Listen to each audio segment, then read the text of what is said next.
বর্ষা মৌসুমে নালা খালে সিএনজি অটোরিকশা কিংবা পা পিছলে পড়ে বাড়ে মৃত্যুর মিছিল। অরক্ষিত হওয়ায় মরণ ফাঁদে পরিণত হয় খালগুলো।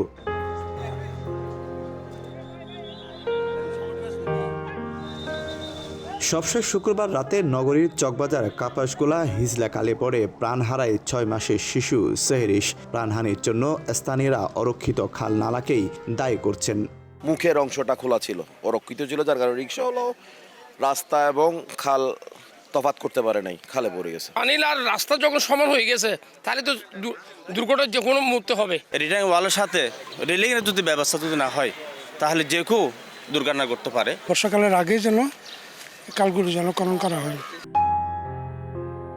2021 সালের 30 জুন নগরীর আলফালা গলিতে খালে সিএনজি পড়ে 2 জনের মৃত্যু হয়। একই বছরের আগস্টে মুরাদপুরে নালায় পড়ে মারা যায় সবজি বিক্রেতা সালেহ আহমদ। এক হিসাব বলছে 2017 সাল থেকে এই পর্যন্ত নালা ও খালে পড়ে মৃত্যু হয়েছে অন্তত 11 জনের। মেয়র বলছেন, প্রাণহানি ঠেকাতে বর্ষার আগেই নেওয়া হচ্ছে নিরাপত্তা বেষ্টনী সহ বিশেষ পরিকল্পনা।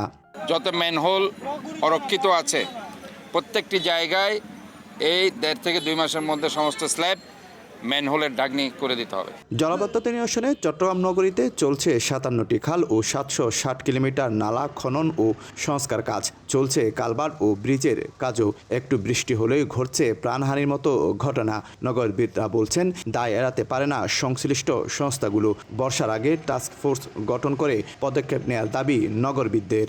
সবাইকে নিয়ে একটা টাস্ক ফোর্স গঠন করে ইমিডিয়েটলি দেখতে হবে যে কোথায় কোথায় আমার রিস্ক টাইম ইনভলভ হয়ে গেছে। ড্রেনের দুপাশে গাইডলাইনগুলো এগুলো ইমিডিয়েটলি তৈরির ব্যবস্থা করতে হবে। চট্টগ্রামের জলাবদ্ধতা নিরসনে কাজ করছে সিডিএ, সিটি কর্পোরেশন ও পানি উন্নয়ন বোর্ড সহ 4টি সংস্থা।